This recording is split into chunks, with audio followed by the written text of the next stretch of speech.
Welcome to the ProLife Team podcast. I'm Jacob Barr. I'm here with Dr. Joe, and we're going to be talking about what is best for a young woman and how that also aligns with what's best for our communities and society.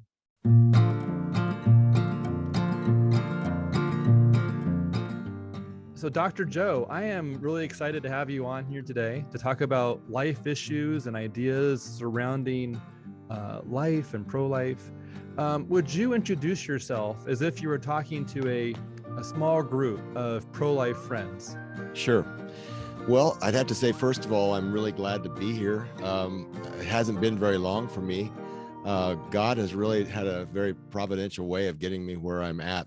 The pathway to joining and being part of the pro-life movement has been really circuitous, I guess you'd say, but all in a good way. And so I wasn't really aware. I mean, I was aware of the pro-life movement 2 years ago, but I didn't have any idea the level of commitment and just the noble cause that it is, and the people that are working so hard at it and also have worked for many, many years. So I'll share my story of how I ended up getting here. And there's God's fingerprints all over it as I've looked back. But I'm really glad to be here and honored to be part of this. So yeah, would you go ahead and how did God bring you into this work? Like, what does your origin story look like? Well, again, it's going to be a little complex. I'm going to try to make it as short as possible. But Okay. I was working in the fitness industry back in the mid 90s, from the mid 90s to about 2005. And I was really discouraged because a lot of folks tons of folks were coming to us because of the lifestyle and so unhealthy. And I literally had one of my clients, I was doing personal training as well as managing. He died on the beach down in Florida, and got a call on that. And that was really hard to take. And then I had the experience. I was on management duty, and one of the gentlemen that I had gotten to know and become friends with there in the club, I found out was women were just running by my office and just yelling, screaming. So I knew something was wrong. I didn't even wait for the beeper, which was what we used back then. And I followed it down to the panic down to where this gentleman was having a heart attack, his third in about 7 or 8 years. And he had shared about the earlier two, but he was trying to make up time. He was actually in the women's aerobics class and had gone down. One of our staffers was there, and she was giving him chest compressions. And then we had a member who's a nurse. She was giving him mouth to mouth. And so it didn't take much convincing to get our staffer to let me take over. And I did. And for about 20, 25 minutes, I worked on him. Well, we worked on him, the nurse and I both. And it wasn't like, in the movies or TV where they just have a heart attack and boom, that's it.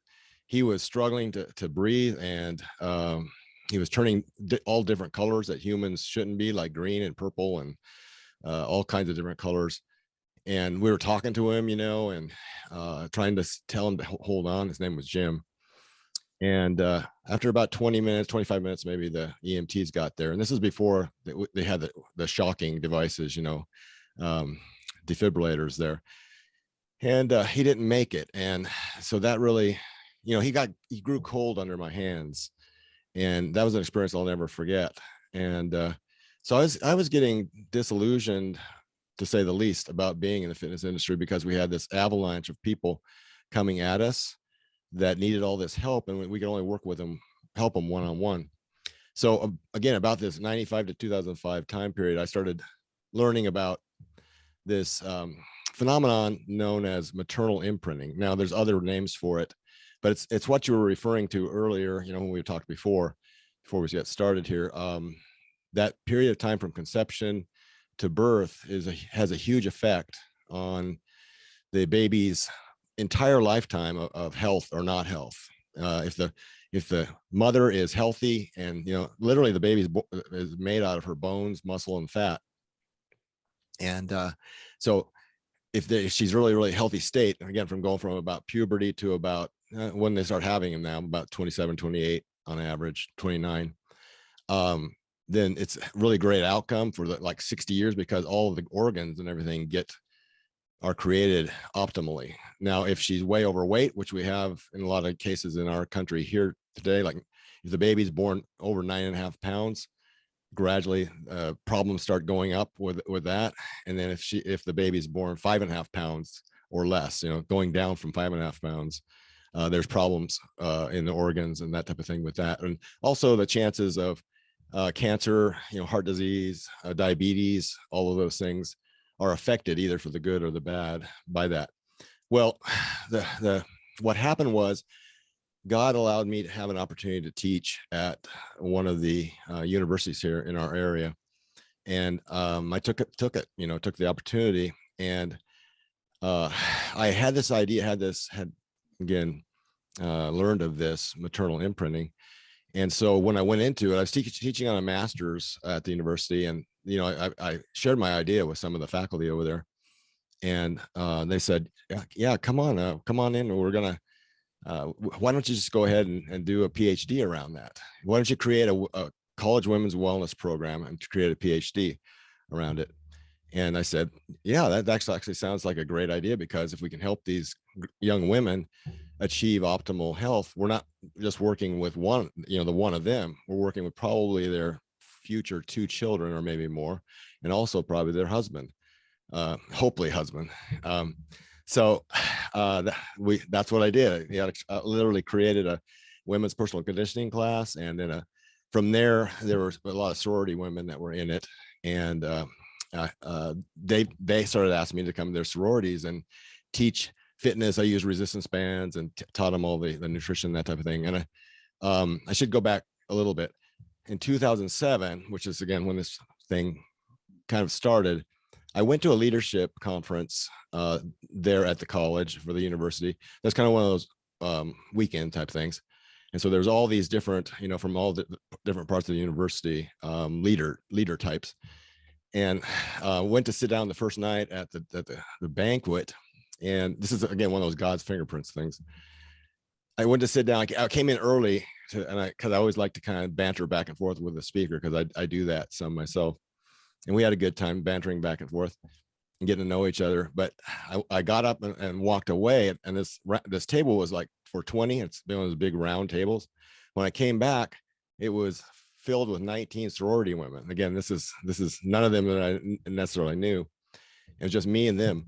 And going back to my undergraduate time, which would have been a long time before this, because I was in my 50s when I was getting this PhD. I had a wrong impression of sorority women. I thought that they were just socias and lightweights and not very smart. Well, they gave me a whole different education that night as they shared with me at the table. I realized that they have good hearts and minds, and they have good intentions, especially these leadership types.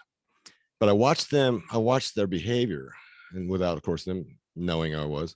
But the way they were eating, about maybe half of them, maybe more, were struggling with their weight, I noticed. And I watched their eating habits, and I realized, man, I could teach them a lot to help them, with that, and help them to be much healthier. So that was part of it too. So again, only God could have made that situation happen, because the audience was at least half male, and I ended up with 19 of these young women. So created the program. We were getting about 2/3 of the women on campus that were taking personal conditioning were taking women's personal conditioning, the one that I created. And so I didn't realize it, but as we went along, I coming from the fitness industry, I didn't realize that there were woke considerations. And this was kind of back 2011, 2012. So it was earlier than it was outside the campuses for the most part. So, but I won't go into detail on that, but just there was problems I realized, because I'd created this all women's class, and they didn't want to, there was a desire for it not for them to do anything where men weren't in the same class, where they were in different places, even though there's women's universities and all that, and colleges and all that. But even though the women preferred it, because 2/3 of the women that were taking personal conditioning were voluntarily taking the women's, even though they had the co-ed choice the whole time. So, and I taught that, of course, like over the years and all that, but and so the years went by. I taught it for 5 years, and doing the PhD, I ended up interviewing 32 of them in depth. And then I had 10 focus groups, which were 10 of my classes. We did focus groups at the end.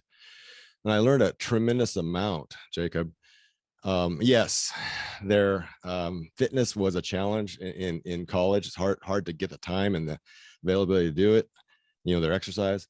Yes, their nutrition was a huge challenge because, on campus, there were just so many ways to mess up as far as eating bad.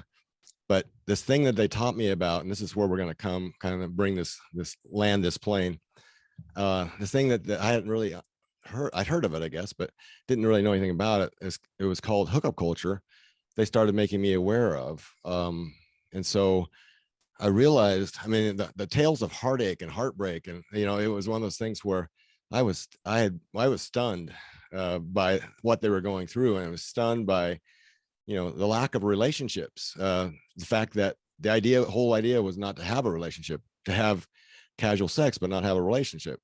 So my PhD changed at that point from women's health and wellness to women's health and sexual wellness. And so I ended up, and at about the same time, there was enough acrimony, I guess you'd say, between me and the powers that be on the camp, on different women and gender study and the women's center director and the administration of the university, that they ended up canceling my classes. And even though they were bringing in the majority of the women that were taking it. And so you might say that I got canceled before, I guess, cancellation was cool or really well known. It was early 2017.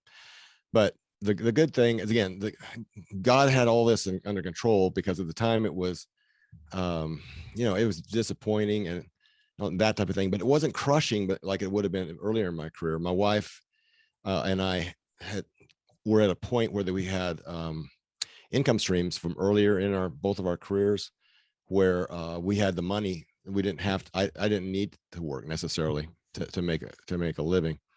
So kind of looked around myself, and meanwhile I was writing a book. I'll hold it up. It's called Battles of the Sexes. Let's see. There you go. Battles of the Sexes. Anyway, it came out in late 2018, and in the midst of it, it started out as just your standard wellness, exercise, nutrition, aimed at particularly at women, college women, but also college men to some degree. And I wrote it with an ex-student of mine who I had in class in 2007, who is now a nutritionist. And but we turned it to be mostly about relationships, young adult relationships. And I thought we wrote it specifically for the secular university situation. And I thought it would be a good way to go out and speak on campuses and kind of get the word out about how actually young women and young men, how sexuality works. And really that's what the book really gets at, and all the biochemical basis to it. And I had known a lot about this before, because I knew a lot about the biochemistry because I've been studying it since the early 90s. But on sexuality specifically, I was learning a lot from it. And plus I was doing research myself with regard to it. So the book came out in 2018. Princeton University, some of the folks up there read it, and now they were in a real special group. It's called the Love and Fidelity Network, and they were chartered like back in 2007 as well by a young woman who was tired of the only alternative to have up there was hookup culture. So she chartered this new club on campus called the Love and Fidelity Network, and from there, from Princeton, all the rest of the universities in the Ivy League, and now Notre Dame, now Stanford, and as other what we would consider elite universities all have groups on their campuses. I went up there and spoke, and they really understood the situation. They were Catholic for the most part, and I learned about kind of the Catholic understanding of marriage, courtship, love, and marriage, and that type of thing, and learned a lot from that. And again, spoke at the Catholic University from that, off of that. And again, rubbed shoulders with a lot of these Catholic folks. And again, it was what I was finding though was your typical university situation, your typical secular university, which is what it was designed for. They didn't really want to know the facts and figures and the chemistry and that type of thing. I would have been able to work heavily for them. They told me you'll be able to go speak across the country if you'll just do this social construction, if you'll just say this social construction of sex and gender. And I told them, well, there's some social influence to it, but it's mostly biochemistry, biological. That's my background and that type of thing. So again, I was exiled basically from the campus. And again, continue to research it, continue to kind of be stymied to some degree because there weren't enough places that I wanted to be able to speak more places and get this word out because it was so helpful. It was so helpful to them, but also helped me within my marriage. So I knew how effective it was. And I'd had challenges in this area, earlier in my life. So I wish I would have known what I know now. But I ended up realizing that sexual integrity really is what it all comes down to as far as the key to humanity. I know that sounds kind of hyperbolic, but sexual integrity between a man and a woman, again, if you go into the science, you're going to the straight science, which is what I did, the hard science, along with some social science, but mostly the hard science. The scientists that have studied all of this for the last 20, 30 years would tell you that the key to human development was when men and women started pair bonding and the man started provisioning the woman and allowed her to, be pregnant. And because I won't get too far in the details right now, but that was the key development. And it took sexual integrity because the on the female side of it, there's something called female choice. And so generally in most species, including ours, the female has the final decision unless there's some kind of a violent, sexual violence. The female calls the shot on sexuality. And so she's not only making a decision from genes and looks and that type of thing, but also from, will this guy, once I have a baby, will he stay with me and provide for me and that type of thing. And because earlier in our history, it hadn't been so much that way. It had been more like multiple females and one male. On the other side of it, on the male side of it, is, can I trust this woman? Paternity certainty is what it's called. Can I trust this woman to only be with me and that type of thing? Is this baby that she's pregnant with really mine? So the sexual integrity element, and nowadays I would define it as no extramarital sex, and that especially people think premarital. That's probably the biggest challenge, but that's really how humanity is developed. And from there, human brains tripled in size because the woman was getting the kind of the nutrition surplus that she needed for the baby's brains to develop bigger and bigger and bigger. And again, there's a whole story to that, but you could say, I guess, that our civilization was built on marriage. And so I realized that, and I thought to myself, well, this is such a key thing, the sexual integrity thing. So I just searched out of the blue one day. I searched, sexual integrity, and guess how many responses I found? How many places were dealing with sexual integrity? Well, on Google, or where did you do the search at? Google. Well, most searches on Google come back with a large number. So I'm not sure. 2. There was only 2. Yeah. And so, yeah, that shocked me.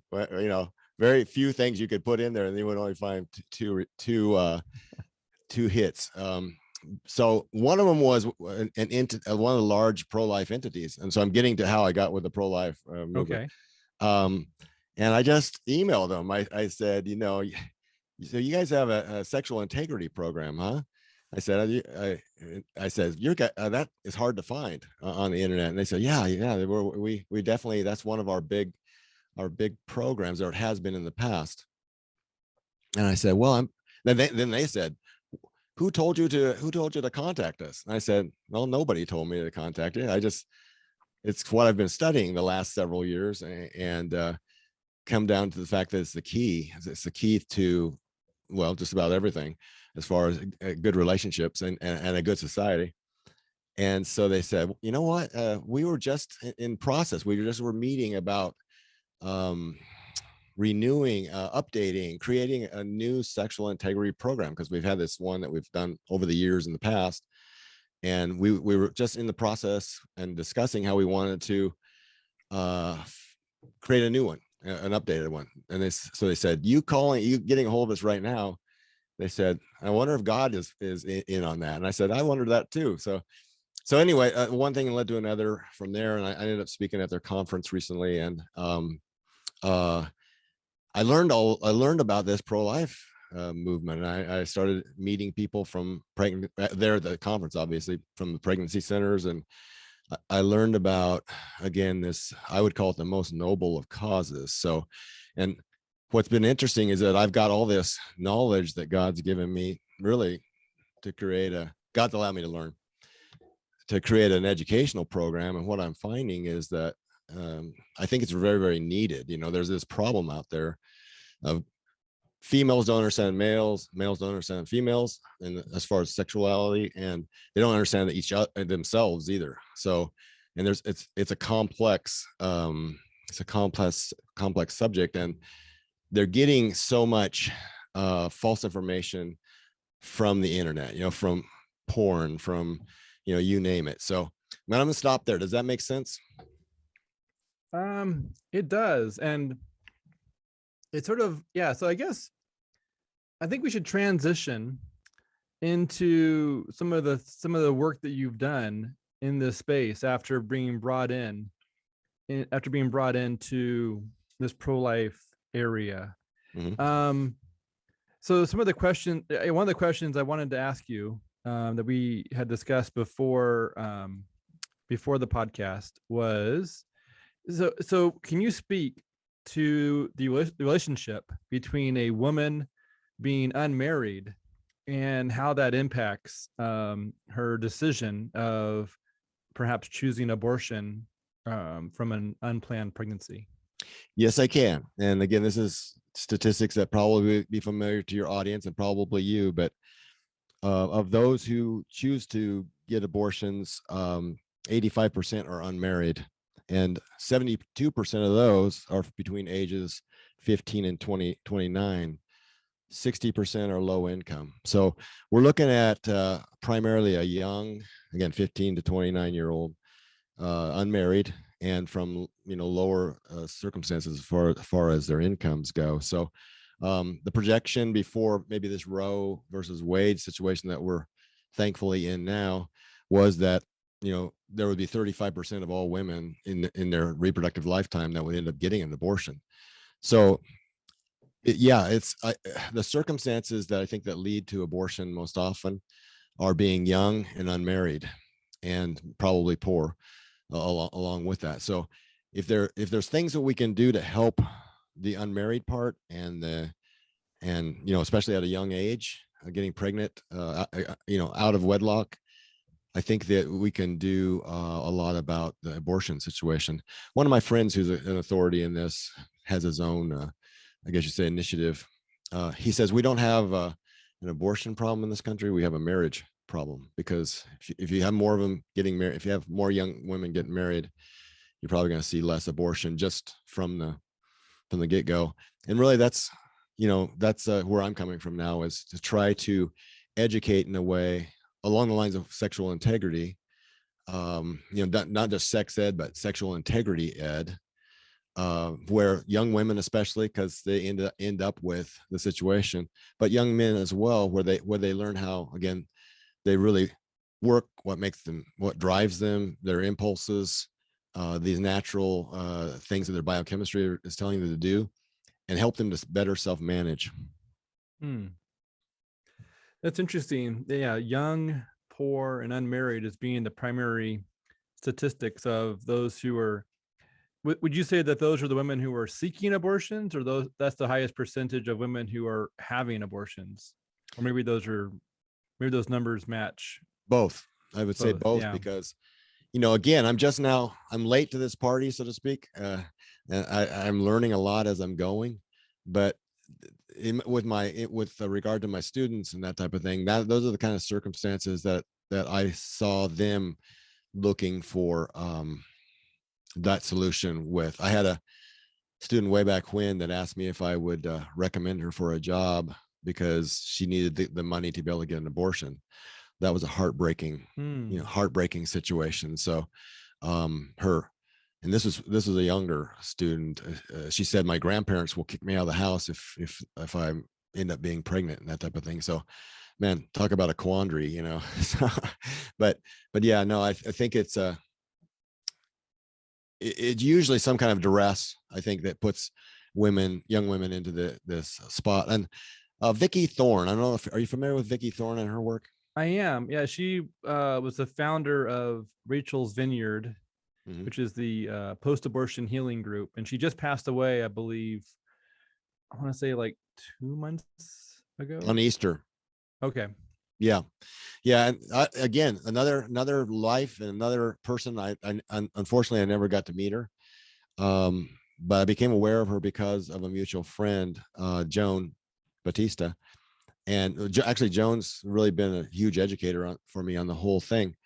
But Vicki Thorne's life, who I had no idea she was out there teaching the way she had for the decades and what she was teaching, but she was teaching things very similar to what my knowledge base is. So my PhD is around it, and so that maybe it goes a little bit deeper type of thing. But she had realized what I realize now, that there's a huge need for this, both for young people and also people who love young people, as far as like their parents and their pastors and the fathers in the Catholic Church. There's a lot of folks that need this knowledge and could use this knowledge, but they don't have it, and people they shy away from it because it's a tough subject, especially in the Christian church, to deal with, because seems like there's so much stigma to it. But when you leave it open, again, you have the people that are teaching them, the pornography folks, and the sex trade folks, and all of that type of thing. So yeah. And again, the thing that really spoke to me and really got my attention was when I realized I'd done all the secular research for the book, and going into it, I had no Christian overlay to it at all. I wasn't looking for anything Christian wise. In fact, I was expecting it to come out as being not saying that monogamy was best for humans, and polyamory might be something that was natural for us, that we had a natural inclination towards that. But I was really pleased by just a straight and honest scientific assessment of it, that it is very clear in the research that it's really optimal on many all really different levels for humans to get married and stay married the rest of their life. So that's where I ended up coming to scientifically, and that's what I have presented along the way, and I'm finding people finally that are interested in knowing about that.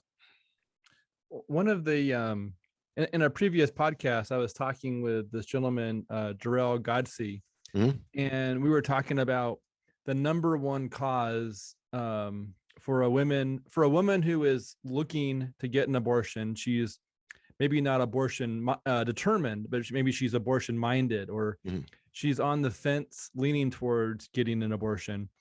And the number one reason or factor for her to change her direction and choose life was another person, whether that be the boyfriend, a person that she talks to at a pregnancy clinic, maybe a parent or a pastor or a neighbor.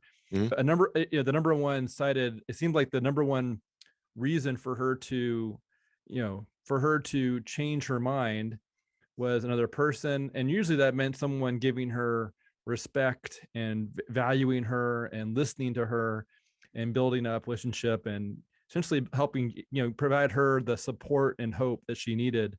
And we've also, on the flip side, the number one way that someone might choose abortion in that same scenario, or to get reinforced to choose abortion, seems to also be another person, whether it be, the other person saying, you know, I'll support you in whatever decision or choice you make, which is a way of saying I'll support you if you have an abortion, or if the other person happens to work at a Planned Parenthood abortion clinic. So it seems like the number one factor for that woman who is young, poor, unmarried, and if she happens to be leaning towards getting an abortion, whether she does or doesn't, seems to be the person that she talks to. And I think the boyfriend or the father of this unplanned pregnancy is one of the most clear voices that will have a clear impact on her. What are your thoughts as someone who studied this, and what are your thoughts on that concept of the other person's voice and how that impacts this young woman? I completely agree. I couldn't agree any more with it. And that, again, you really point out, Jacob, I think an important element here. Just give you a few stats. Okay. I'm going to look at them so that make sure I don't get them right, but get them wrong. But in 1960, there was 3 times more 20 to 29-year-olds married. Okay. So that, again, that takes care of your other voice there to a large part. In 1960, 75% of 18 years old and older were married. So it's 75% of 18-year-olds and older. And of course, going along with that, in 1960, 5% overall of our, people, the babies that were being born, 5% were born out of wedlock. And now it's overall 40%. And with some of the ethnic groups, it reaches up into the 80% and between 40 and 80. So it seems like between young, poor, unmarried, and that unmarried group who has a pregnancy, who is pregnant, going from 5% to 40%, it feels like stability has been shaken. Like I feel like the stability, the house that they're living on, that stability of the father of the situation, the amount of stability from a boyfriend compared to a husband is, I don't know how to compare those two, but it feels like the husband would be 95% rock, while the boyfriend would be 5% rock. Right. Something like that. Yes. No, you're totally correct. And that's a huge part of our problem, is that change in norm, from, what is that, 60 years ago? Again, I'm a child of the 50s, was born in the 50s. And so I was a child during that time period, the early 60s. Okay. And I can just tell you that nobody that I knew of my friends had parents that were divorced.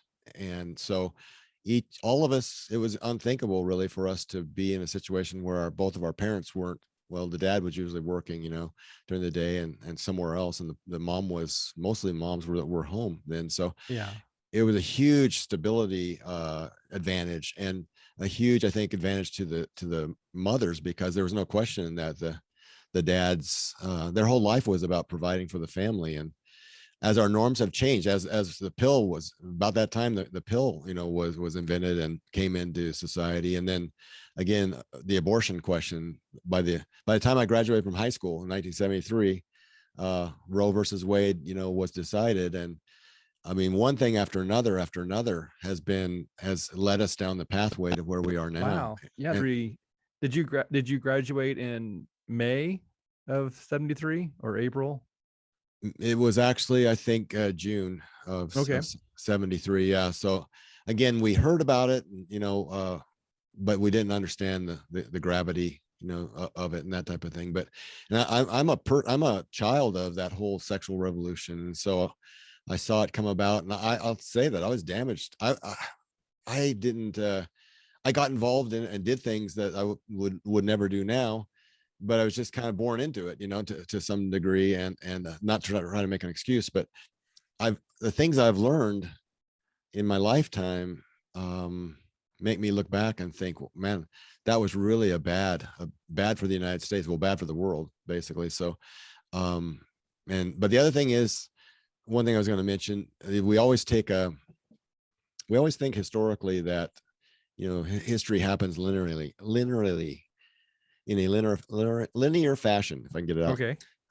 But actually, I taught history for part of my career, and actually it's a cyclical situation because, going back to the beginning of Christianity in the Roman Empire, for about the first 300 years, they were living in a real sexualized society there in Rome.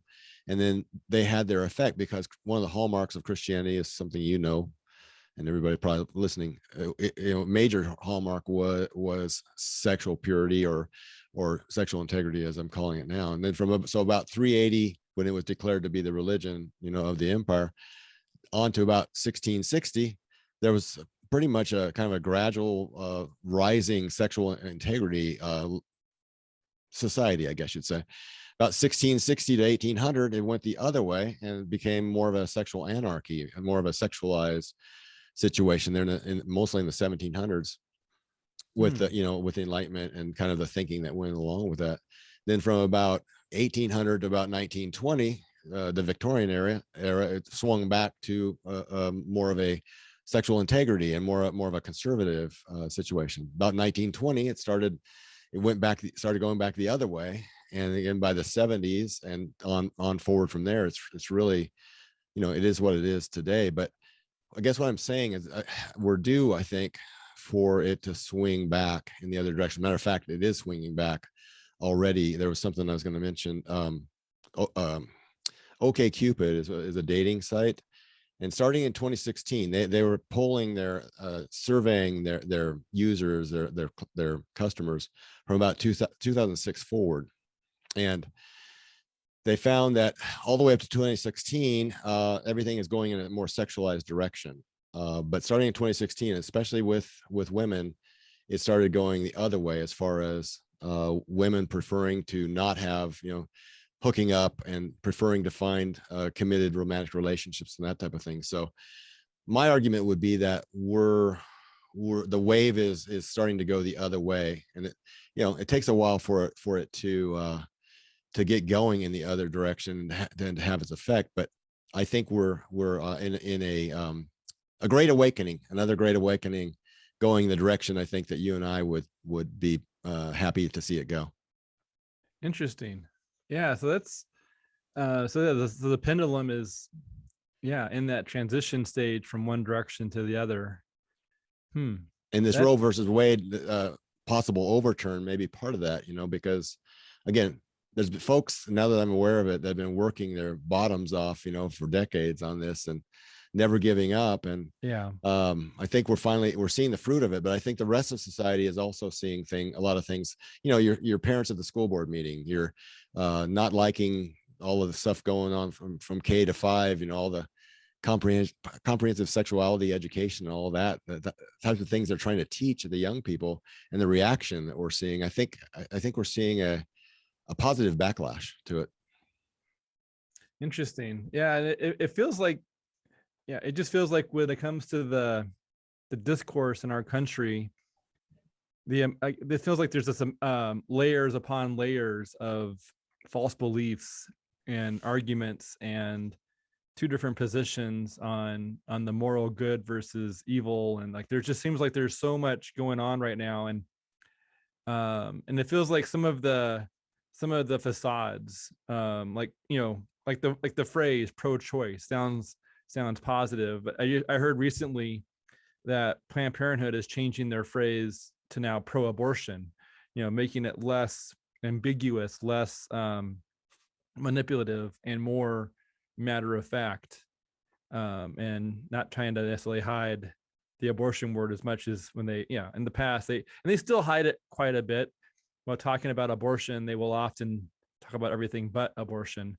But it feels like some of the layers of facade are, the light is being they're being exposed for what they really are. And I feel like the facades are becoming less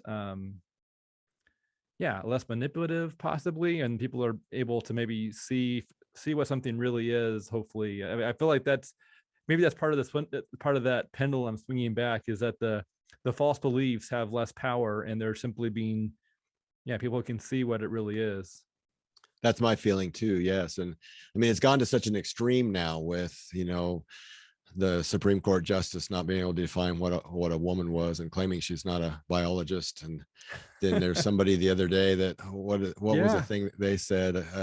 It was something that, oh yeah, that a man can give birth to a baby. Yeah. And Yeah. She was asked, do you know what a woman is? And she said something like, everyone can identify for themselves. And then yes, was asked, can a man become pregnant? And she said, yes.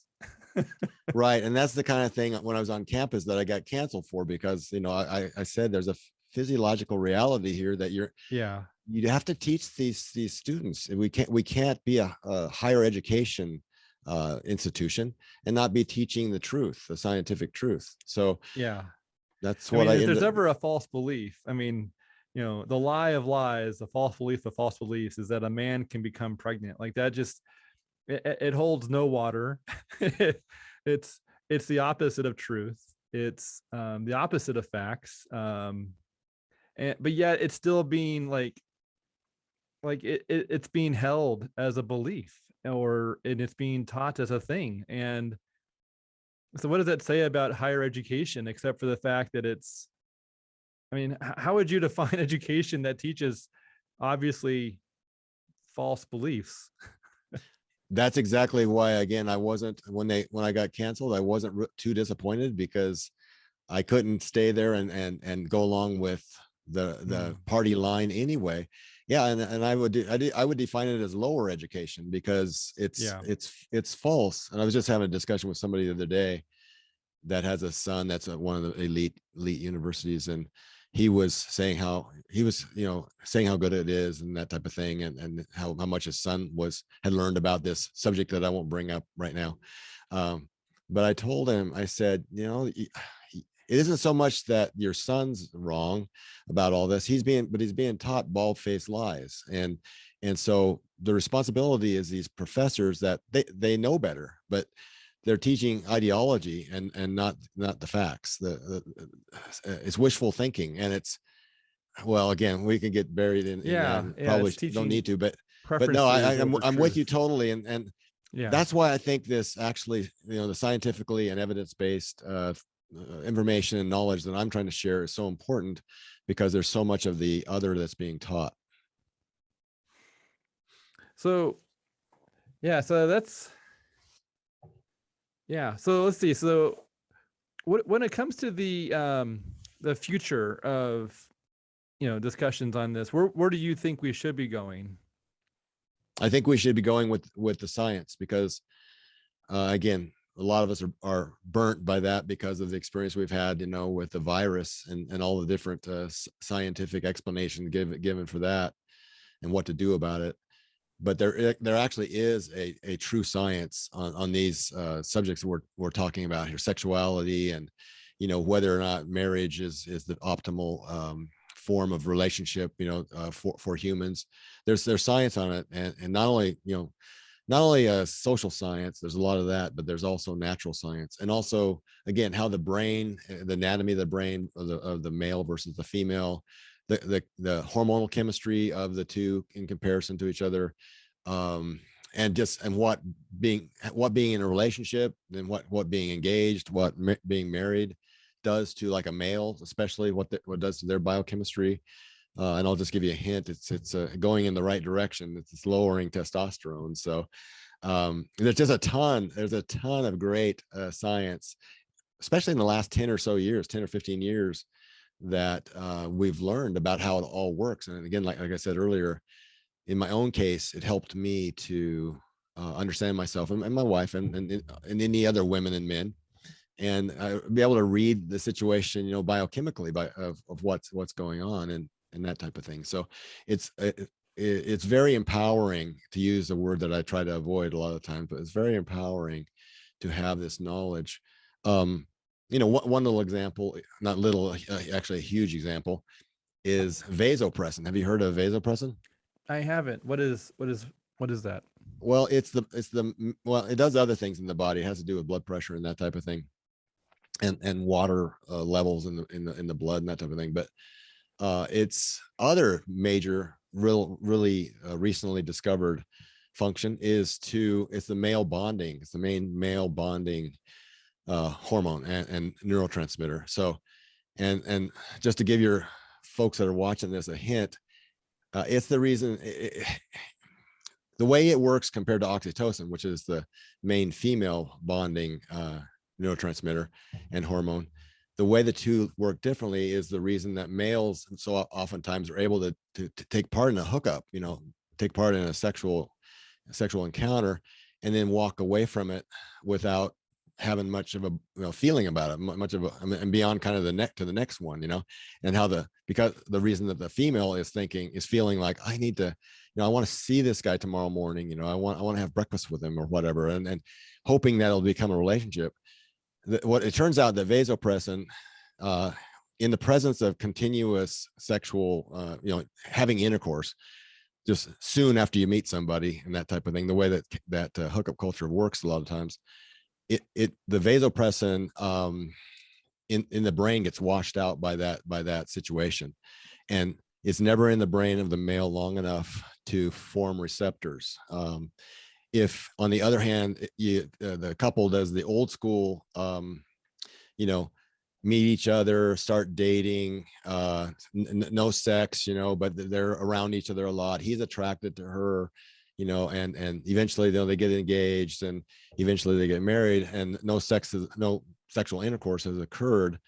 Then those vasopressin receptors all along the way there, and they say it's several months, but those vasopressin receptors have time, because there's vasopressin in the brain long enough to form, and when that happens, then the vasopressin, when they're together, at some point locks. There's a lock there, and that's when he bonds with her. He falls in love, in other words, that way. She may have been in love long before that because of the way that oxytocin works, but the old school holding men off from having sex that they may want to have desperately because their brains are the way they are, and their chemistry of their body. Men have on average 7 to 8 times more testosterone than women, and some men have up to 183 times more testosterone than women do. So holding him off is the way that a woman can if she is interested in him for long term, get him to actually fall in love. Having sex with him, which is kind of an urban tale that a lot of them are told. I had some of them tell me, my dad told me I had to have sex these days in order to have a guy fall in love with me. And then another one had her mother tell her that. It's totally wrong. And again, what I found, Jacob, is that the old school approach, it's not a mystery. And knowing what I know, why in 1960 we had the stats we did then, and why we have what we got now, the old school approach is the one that's effective, especially from the female side of the equation. Females are their own worst enemy if they're promiscuous. I know that won't be popular news with some people, because they want to say that males and females are exactly the same. And, if a female is being oppressed if she isn't sexually as aggressive as a male. But there's a small percentage that seem to be, because of like hormone exposure before birth. Once again, that important time before birth, they come out with brains that are more similar to males, and some of them have higher testosterone levels. None of them are close to males, but they end up being sexually aggressive. There's about 15% maybe that are like that. But you got about 90% of males that are sexually aggressive that way. And by the way, the top 20% of males in intelligence are the ones that are get the importance of sexual integrity. They want to bond. They want to find a woman, and so it's an interesting correlation there. And there's correlations across species too. The more intelligent species, on average, are the monogamous ones. So there's a whole other story on another time we could go into with all of that. But knowing these kind of things are very important, I think, for young people. Well, everybody even, but for young people, because it takes away a lot of the false things that they're being taught at university and elsewhere about the way sex should be participated in. Yeah, and it seems like there's a lot of what you're essentially citing seems to promote and support sexual integrity and true sexual health for the lifetime of some, for someone's life, more so than in the short term. What are your thoughts on? Well, one of the things that is taking place is Planned Parenthood, or the sexual education at some of the youngest levels of our grade school program, and some of the topics of like promoting masturbation and promoting things along those lines as being healthy. And so what are your thoughts on some of these topics being brought to young children, as well as what are your thoughts on some of these topics being promoted as healthy? Yeah, what are your thoughts on those things? Great question.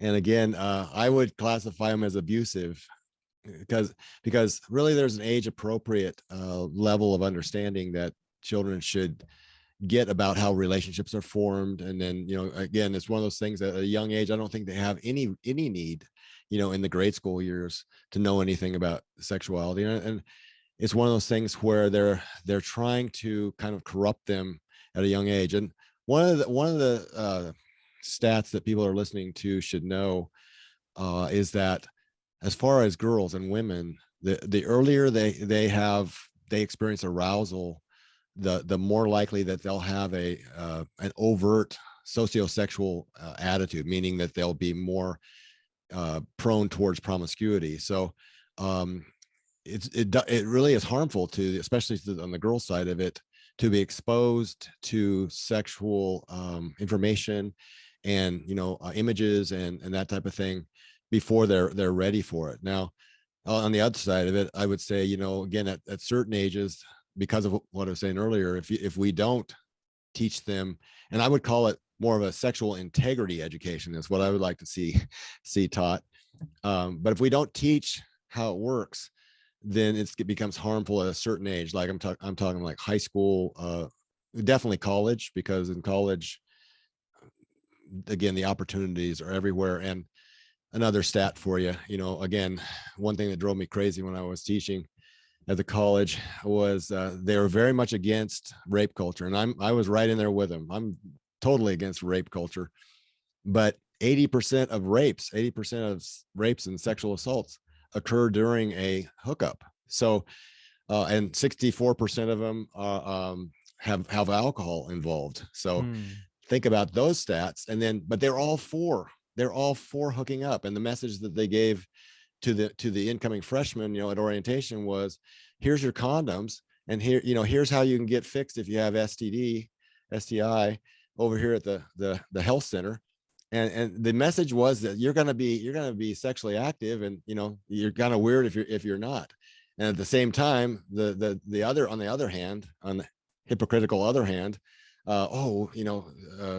we can't have any kind of sexual assault, sexual rape, or that. We've got this epidemic of rape and that type of thing. It's like you're enabling it.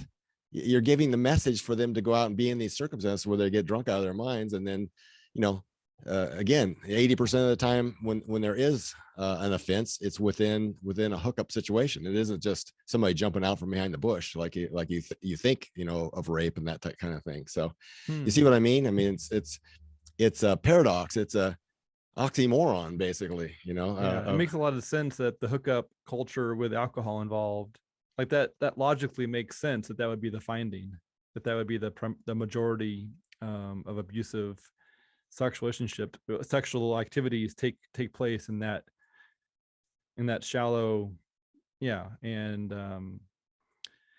under the influence of alcohol. Like that makes sense those would be factors. Yeah. And male arousal, again, this is something else I teach, and it's an amazing phenomenon, I guess you'd say. But a young male can be one whole different kind of person ethically, and kind of his whole demeanor, but you get him aroused. And again, if we're able to talk in the future, I can share the the actual, findings from these different studies and a whole lot more. But Okay. yeah, it's just amazing how much different they can be when they're aroused, and also if you throw alcohol into the mix. And that's where male sexual aggression really kind of gets dangerous, I guess you say. Okay. Not that it isn't in other situations, but like you were saying earlier, the vast majority would fit into that.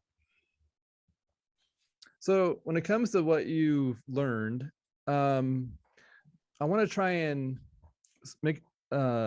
bring this back to, let's say, part of our audience would be executive directors of pregnancy clinics listening to this podcast.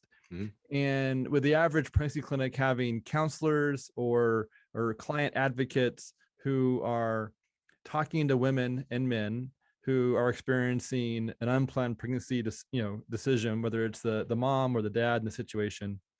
And when it comes to these clients coming in, based on your study and what you've learned, what advice or thoughts would you like to share with those client advocates who are trying to build relationships with those clients, trying to give them the truth while supporting them, showing empathy, but yet still trying to deliver these statements of truth that they need to hear so that they can make a decision that they're going to appreciate for decades and not just for months?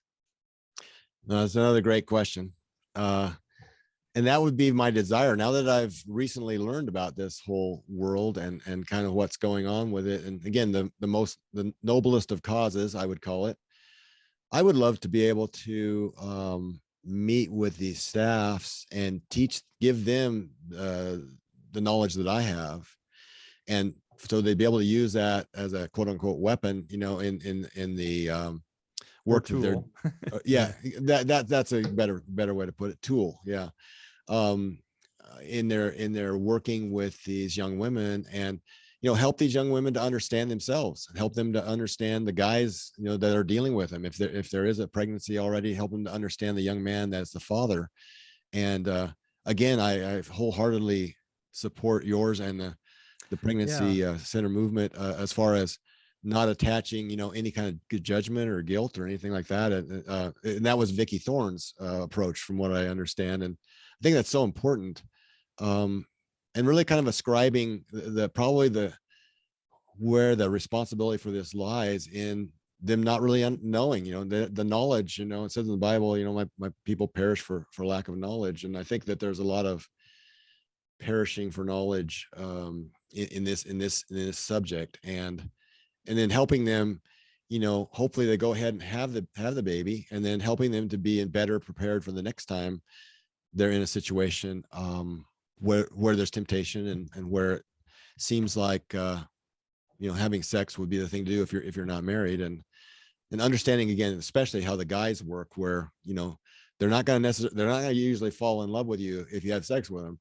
It's going to be the opposite situation. And I had a young woman I was working with sororities, and I didn't know I was telling her, I was sharing this science with her. I didn't know she was putting it out on TikTok. But she put out a post on how men really fall in love, and it was along the lines of what we're talking about, and it got 3.6 million views and 600,000 likes and a bunch of hate as well. But it was like, particularly women, were very interested, and there were some of the guys that came on there and in their comments, and I think it had 6,000 comments if I didn't say that. Very hot topic. But and they would say, the guys would say, yeah, that actually is how it works with us. That's exactly how it works, so it's one of those things where, and there's the Vasopressin, stuff we were talking about earlier. It's one of those things where these days, these young people, they don't know how it works, and they're not to blame for that. And the society isn't helping, and our culture isn't helping them by having the norms like they had back in the 1960s, to where you learn not to do that. And also, if it did happen, if a woman became pregnant, then the expectation was that for the man to marry her, and all of that. So again, the society itself, and much higher level of Christianity at that point. There were guardrails at that time for everybody, but especially for the young woman that was involved in it, where she wasn't kind of left holding the bag, and she wasn't left with just the choice in her mind of abortion was the only way out of it. Yeah. And I think like, as a pro-life group, especially pregnancy clinics are, we're not here to judge women. We're here to offer them support and heal, point them into a pathway of finding healing and restoration. And I feel like that's what God's called people to do, is to provide help and care to those who are willing to accept it. Yeah. And one of the verses that I feel like sort of reinforces this whole work is James 5:16, which reads, therefore confess your sins to each other and pray for each other so that you may be healed. The prayer of a righteous person is powerful and effective. So that first part just says, confess your sins to another, meaning like, I've messed up here. I need help here. And then that person praying is part of that healing process. And then, so essentially like that, it's a very simple recipe, but yet also very hard to obtain. It's easy to avoid sharing sharing mistakes, sharing the darker corners of our closets. And so, but at the same time, that's the recipe for healing, is to expose those strongholds, or expose those dark corners in our closet. Yes, I couldn't agree with you more there either. I think there's just the other thing I've learned recently after becoming a part of this whole thing, and realizing that God's will for my life is my calling is really, I think here is that there's so much guilt, and this is some of Vicki Thorne's work as well. So much guilt, from a woman who's had an abortion, and it's destructive. It's soul destroying, I believe, to so many of them. And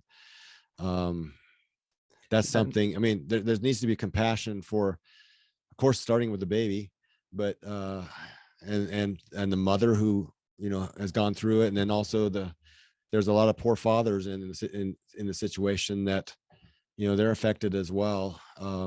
So everybody involved, I think that's a great verse for everybody involved. And the bottom line, I mean, is Jesus. That was Jesus's approach. Is he came to give himself for the world, and he came to show the ultimate in compassion, and he did. So our reflection of him is just what you're talking about there. And every tool, that's a much better term than I was using. Every tool that we can put into play to help this not be something that becomes part of young women's, and then the young man that's also the father, and the family, and if it does happen, then to make the best out of that situation and have compassion where that baby has a chance. As you said earlier, it oftentimes comes down to, does somebody say something encouraging to her? Does she perceive that there's people backing her up, or does she perceive that she's by herself? And especially, if the guy, her guy is not with her, on having a baby.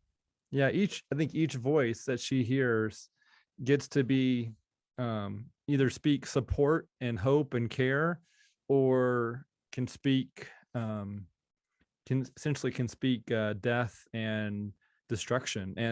And so the voice that she hears will be on one side or the other of whether one side of the table or on the other side of the table, and that's going to impact her, whether or not she thinks she has what it takes to continue on or to end this pregnancy. And thinking about, like, we're not called to be the judge. So like when Jesus was on the cross and he was being abused, he was being destroyed, he was being just beaten down and killed. And what he said was, "Father, forgive them, for they don't know what they do." I mean, that's like just the ultimate example of compassion and kindness, and seeing the humanity of those people who were destroying him or who were attacking and just belittling him while also physically tearing him up. And so I feel like that's like the ultimate example of compassion and kindness in the midst of a hard situation. So when someone says, how can we choose, how can you tell someone to choose life after they have just gone through the most horrific situation? Pointing to Jesus, I think his situation was the most horrific, and yet he still he looked at someone's humanity, even those people, he didn't just mark them as the enemy and say something to mark them as the opposition. He actually was showing love and kindness even to the enemy that he had at that time. Yes. And so, and obviously some situations are obviously really hard, like in rape and incest. And situations are also hard when someone doesn't have a stable marriage at home. They have, it's a hookup culture situation. There's no stability at home. It's mostly sand. There's nothing to stand on. But in all those situations, the answer is, well, Jesus. The answer is Jesus as finding foundation, as finding the wherewithal to finding care. And if we all speak Jesus in other people's lives, then it all becomes better. What would you? Yeah, it seems like a simple word just to say Jesus is the answer, but honestly, I don't see anything else being the answer. No, I agree. Jesus is the answer to all of life's most important questions and most important challenges. And he, in my experience, he is the salve, that the only salve, so to speak, that can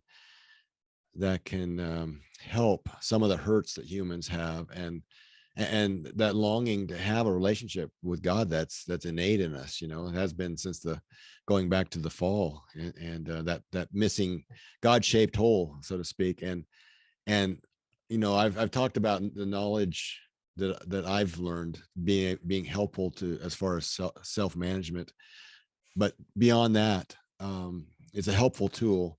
But beyond that, having a relationship with Jesus Christ is the ultimate tool, the ultimate step to success in all levels, all areas of this life. And it makes everything else work. All these other things, people are changed so radically by going from a non-believing in Jesus life and non-living for Jesus life to living for Jesus, believing and living for Jesus. And again, it makes understanding, the things we're talking about as far as the moral things and the way to conduct yourself in this life, and the way not to take advantage of somebody from the other sex, and not to always be serving yourself, and not all the different things, the greed, the lying, the cheating, all of that we all do.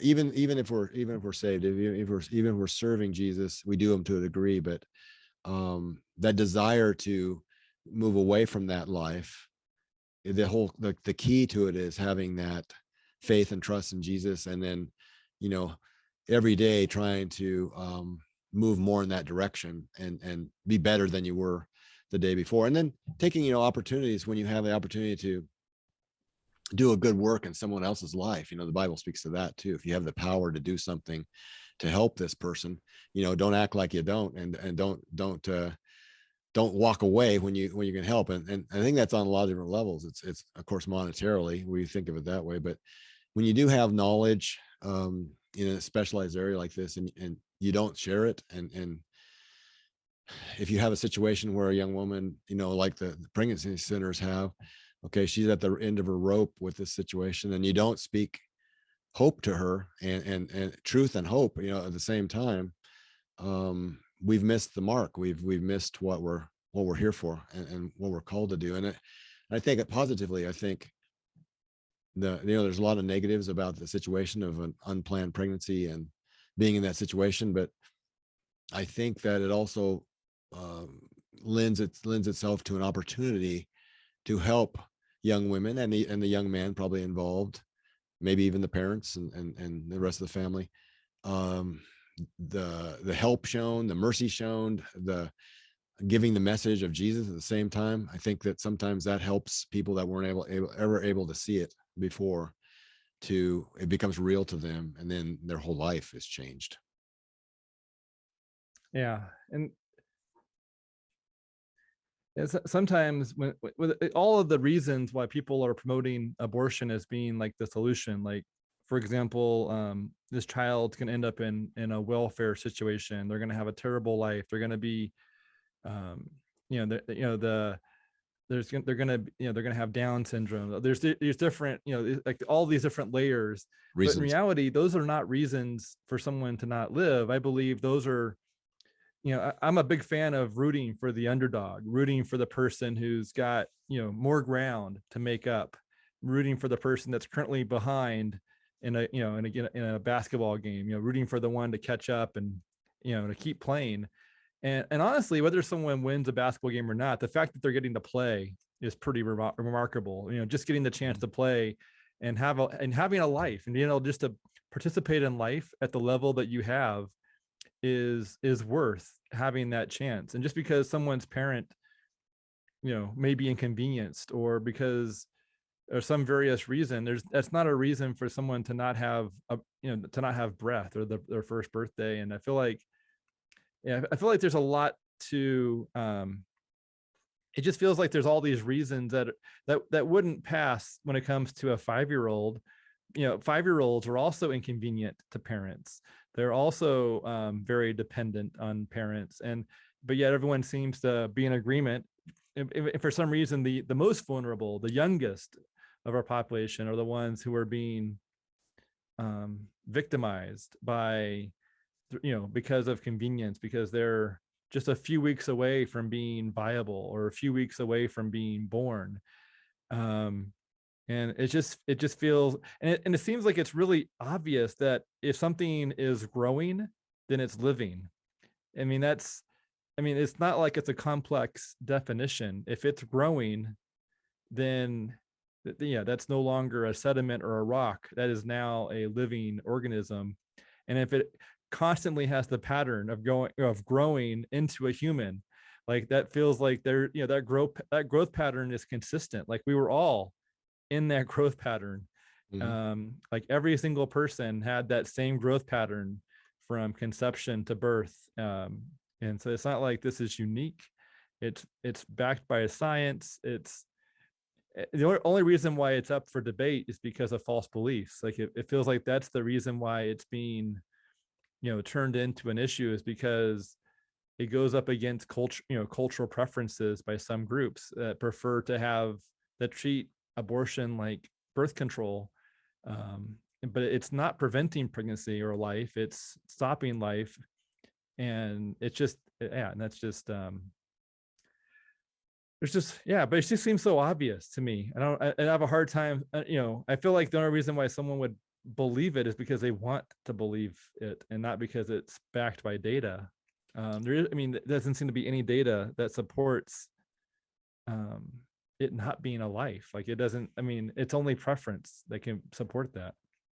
Right. And along that line, what got me into this was the pathway of trying to do something about all the unfit, the people that were being killed basically by the lifestyles that we were living, we have been living for a while, and trying to find a multiple exponential way to deal with it, and finding out what the impact of those 36 weeks or whatever it is, mm-hmm. in the womb. It makes me remember what the inventor of the sonogram said, and you may already know this already. I don't think I do. Well, he used the word existence, and I would substitute in their life, because I'm with you.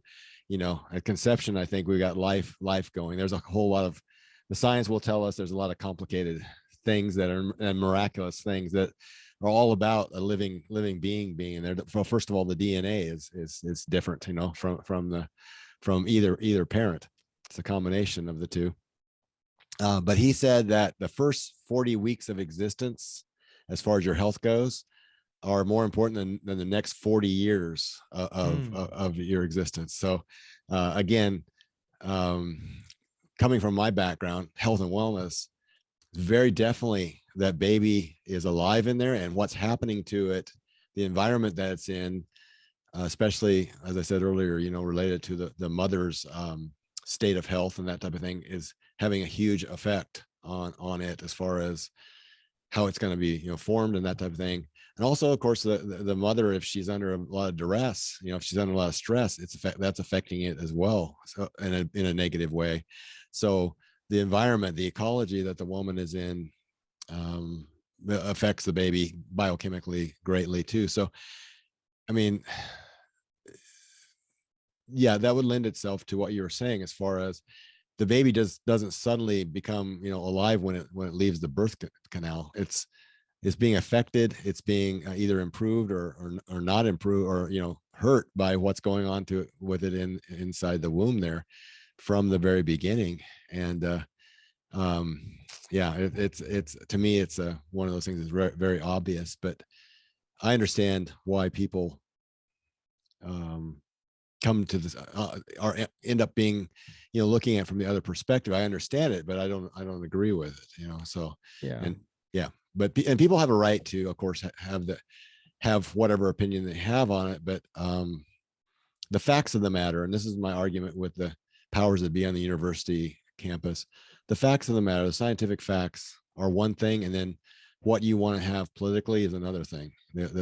Again, it goes to the things we mentioned, named with the birth, a man giving birth, and can't be able to define a biological woman, even though you're Supreme Court justice. The young man that's in the pool, with swimming against the biological women, and it's no contest because he's got 80% more muscle fiber in his upper body and 50% more in his lower body than they do, just because of the male hormones. So, and again, with the rest of, there's just so many other things. There's so many elements to know about this whole subject, but it makes things like that. All of that makes sense as far as why things are the way they are. But it comes down to that. Really, there's a factual approach to it, and then there's a kind of a political approach to it. So, and I think young people need to be taught the scientifically factual, evidence-based approach. So if someone asked you, how would you define a woman? What would you say to that question? Well, there's two things. One, a woman would have an XX chromosome pattern instead of an XY. And the other thing is she would have ovum or eggs as far as her sex gamete, and the other people that aren't women would have sperm as their sex gamete, and that's consistent across almost all species, and not just humans. So males have the smaller and usually more mobile sex gamete, and then females have the larger and less mobile, and also carries with it nutrition. And much bigger. So for instance, the female, the egg is the largest cell in the human body, and the sperm is the smallest cell in the human body. So and again, very, very mobile. There's a lot to it as far as the way the sperm moves and the way the egg makes its way down the fallopian tube, and the whole process that God created there is so, it's so wondrous. The verse, "We're fearfully and wonderfully made," that really points that up, how that whole thing works. Yeah, and it seems like one of the new things that are being expressed a great deal is when someone has a natural miscarriage or they have an ectopic pregnancy, that would be somehow not allowed, under the, with abortion being outlawed, or in some states with Roe versus Wade being overturned. But I honestly can't imagine anyone saying that, an ectopic pregnancy is not allowed to be dealt with, because that would, the life of the mother is the only life in that situation that could be preserved under our current science.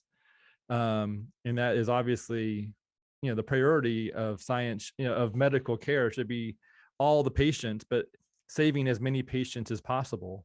Yes. And so saving the mom in that situation is, in the current, that's what needs to happen, Yes. for ectopic pregnancy. Or when it comes to a miscarriage, making sure that the remains of the baby are no longer, they don't stay inside the woman and could cause like a infection or something of that nature. And it's making sure that the baby is completely brought out to, again, save the patient that can be saved in that situation, because one patient already died and the mom is, needs help and care. What are your thoughts on those situations? Oh yeah, I completely agree. Again, it's a situation where, an abortion is a willful killing of a living being that is unnecessary. And what you're describing is making a choice to save the human being that can be saved in that situation. And so, no, I think that I would be totally against any kind of legal situation set up where a young woman could be blamed for those scenarios that you just described, and be charged or something like that with whatever, manslaughter Yeah. or whatever, because again, it comes down to common sense and to a lot of degrees, but then also just what's the science on it, and what's the science say, and the science would say exactly what you're citing there, which is you've got two people involved, and you've got a situation where you can't save one, but you can save the other. And then on the other situation, if a miscarriage has happened, and my wife and I, we had a miscarriage situation. It was a very hard thing to go through. But it's something that, actually happens, we don't know it, but it happens like 50% of the time because it doesn't implant. There's all these times where it doesn't work out. And again, it's about 50% of the time, the science says. So to blame the mother with that is just, that would be as unjust as we both, I think, agree that we feel that abortion itself is. With everything, it's kind of like sex ed, or sexual integrity ed is again the way I'd like to kind of reimagine it, to use that term.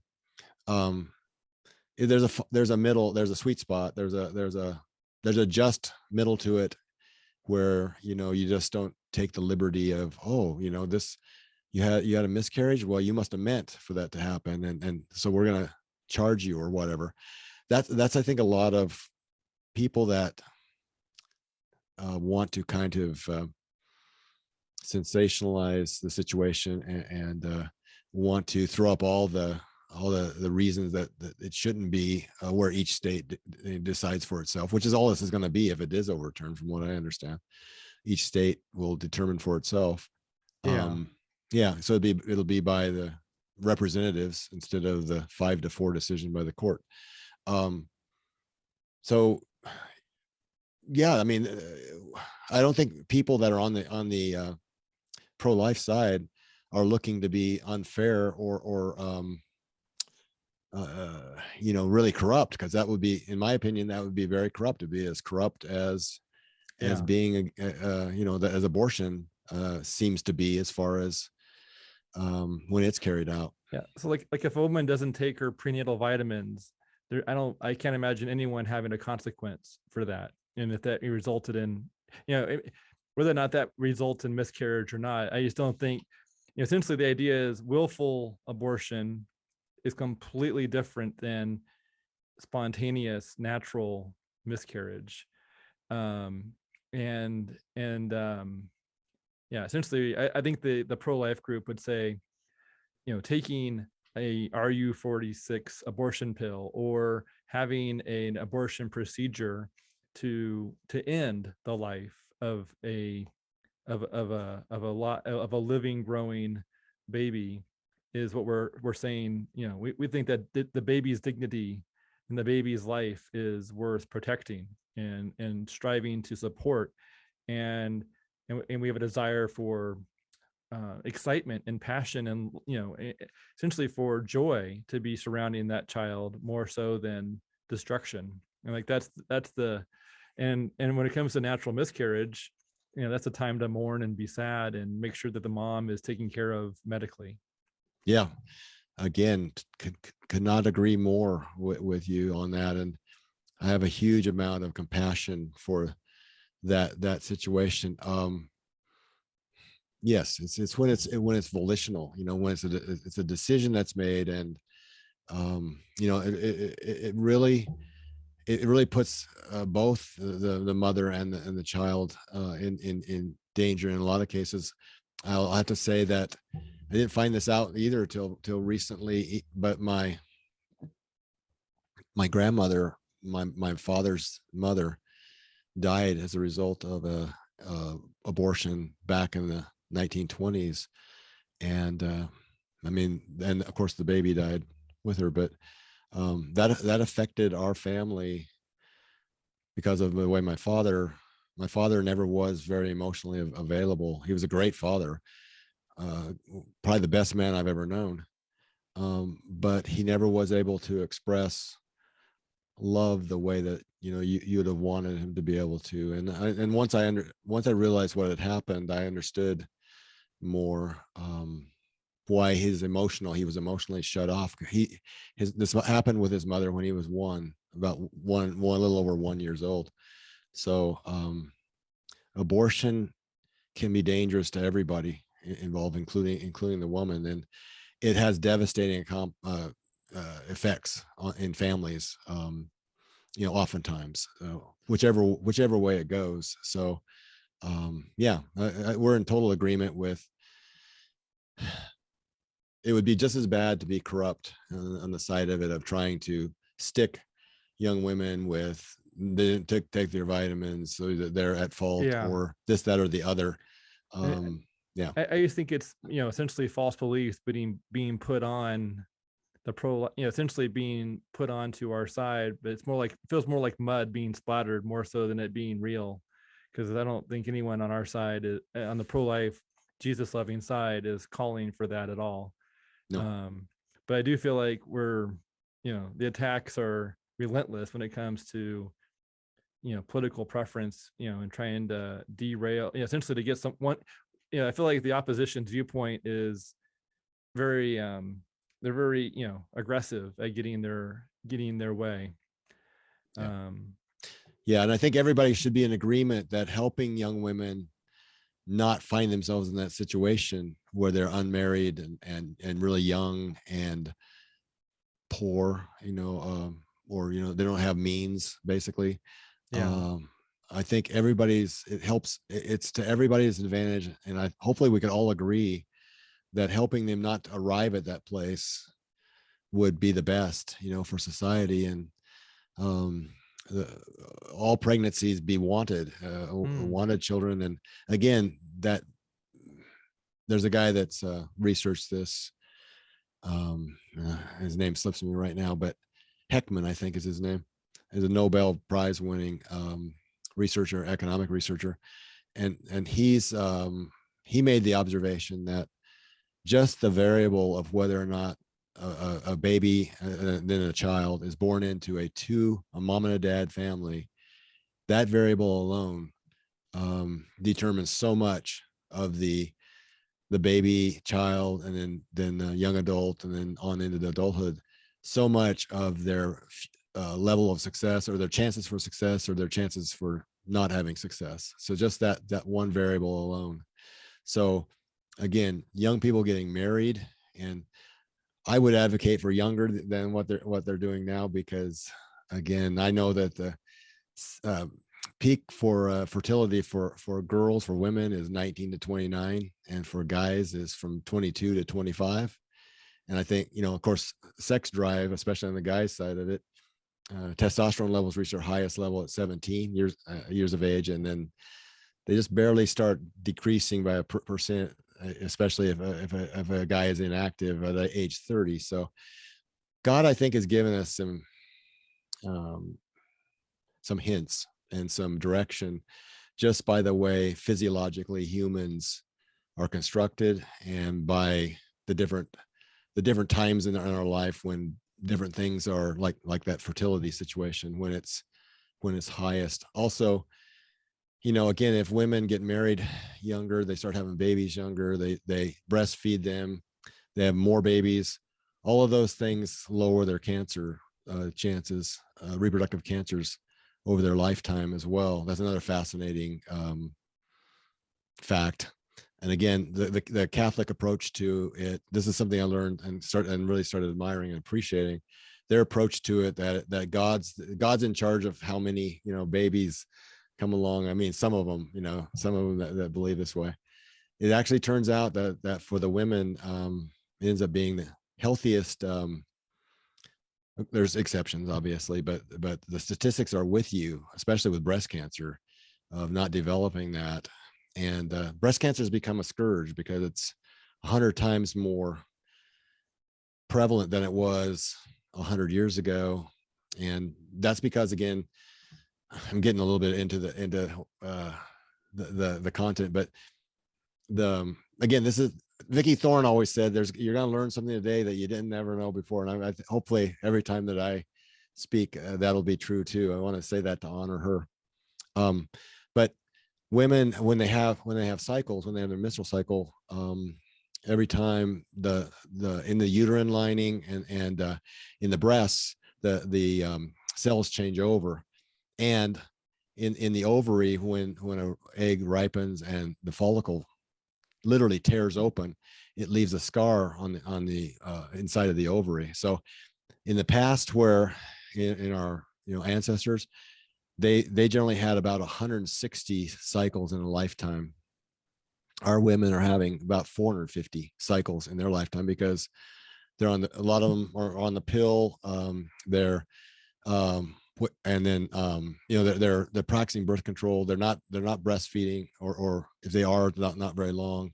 They're not having many children, or in a lot of cases none.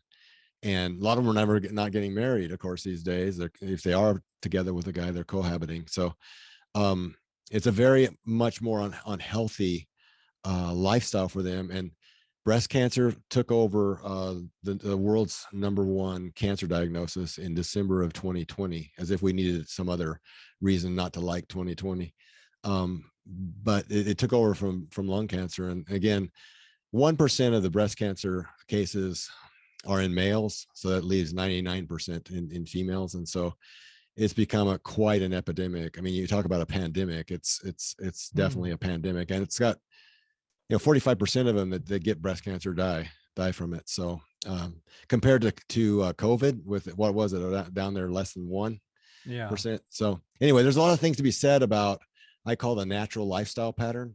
There's a lot of things to be said about imitating the way our ancestors lived on a lot of different levels, the way they ate, the way they exercised, or they had to work, the way they related to each other, their courtship and marriage patterns, and their amount of babies, the amount of kids they had in their families. Just so there's a lot of natural protective elements to that as far as health and wellness goes. Well, Dr. Joe, I really appreciate all this, you know, great education and insight. And would you wrap up our podcast by just praying for our country and the people who are affected by the things we're talking about? Be happy to, and honored to be here with you, by the way. My pleasure. Thank you. Lord, again, we just thank you for always being here with us. And we thank you that you created us in a way that, you know, if we listen to your word, if we study the Bible, and we look at the design that you have for human beings, that we can trust your word to be true as far as the way we're supposed to live our lives, and the fact that it's going to make us the healthiest that we can be. And it's the optimal lifestyle, not only in health, but also in our way that we relate to other people, and just in general, the fulfillment and the thriving in life. It's your ways are higher than any of our ways. And we all have tendencies to sin, no matter how long we've been, you know, living the Christian life. And we pray that you'll give us more and more wisdom in ways to move away from that. And again, for this conversation with Jacob and I to get today, especially, we pray that you'll bless the conversation we've had to others that may listen and watch this, and that they'll get insights, and they'll get maybe even inspiration from some of the things we've discussed, and that it'll be a situation where it'll be beneficial to them on many different levels. And if there's anybody that's watching and listening that isn't saved, that doesn't know you, doesn't have you as their personal savior, we pray that this will be a step for them in that direction, and maybe even cause them to say, I want to investigate this Jesus thing. I want to see what it is to give him my life and live my life his way, because for so many people it isn't working their way, as it wasn't working for me before I came to you. So we just pray that, and we just thank you for this opportunity, and we pray for the future that that we'll be able to use our gifts and talents to further your kingdom going into the future. In Jesus' name we pray. Amen. Amen. I've got one more question for you, Dr. Joe, Sure. before we wrap this up, actually. Sure.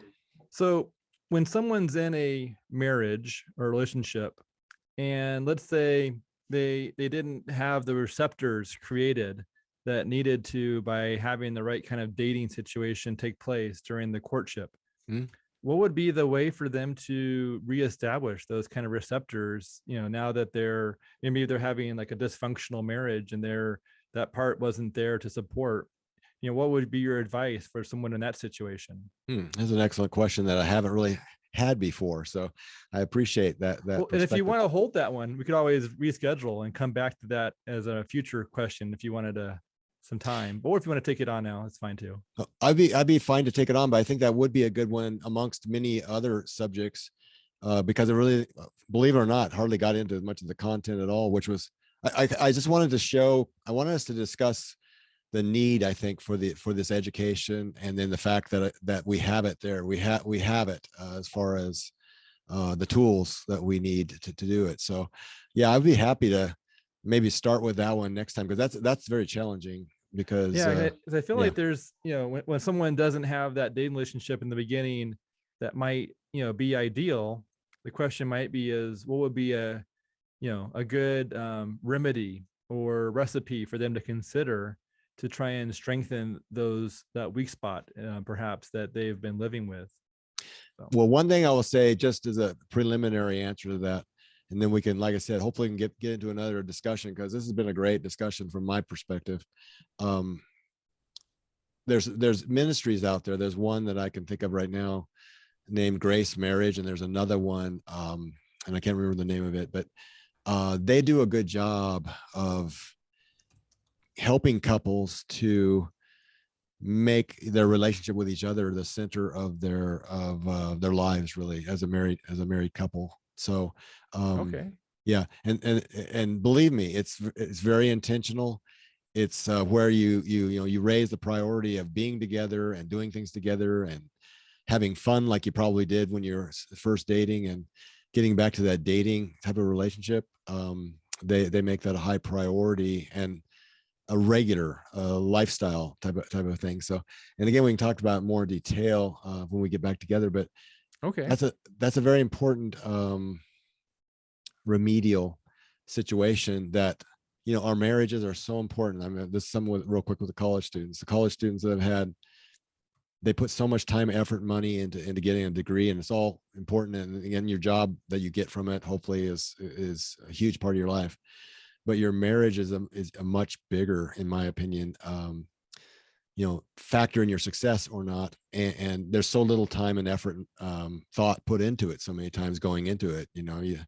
Anybody can go down and get a marriage license, and you don't have to have any preparation really for it. So what we're about is trying to do something about that as well, trying to raise marriage to the level of appreciation and priority that it should be, I think.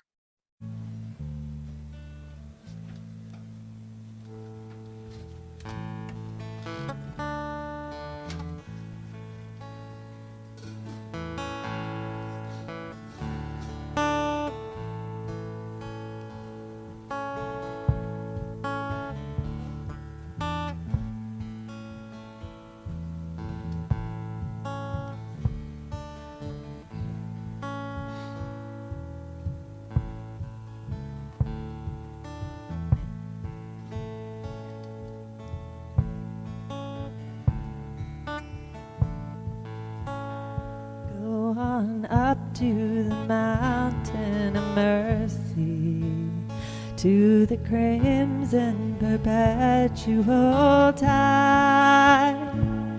Kneel down on the shore, be thirsty no more, go under and be purified.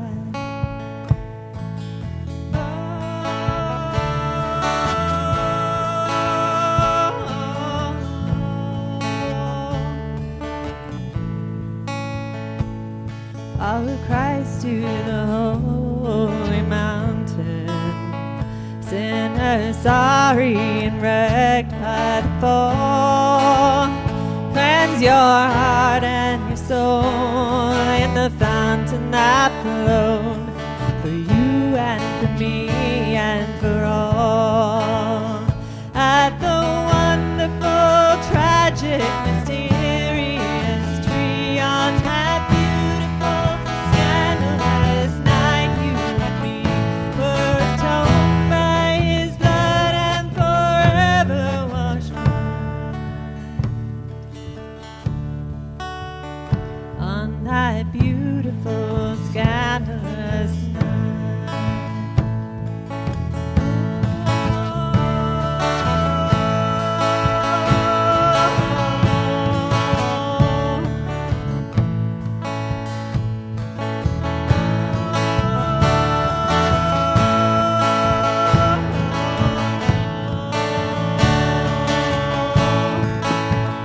On the hillside you will be delivered, at the foot of the cross justified, and your spirit restored by the river that poured from our blessed Savior's side.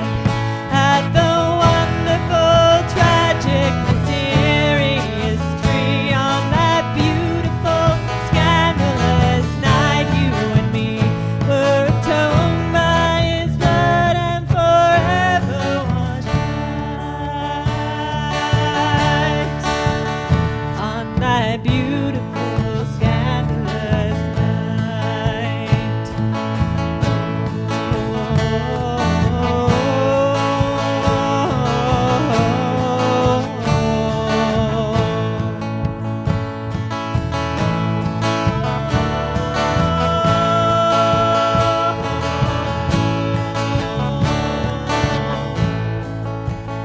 Go on up to the mountain of mercy, to the crimson perpetual tide.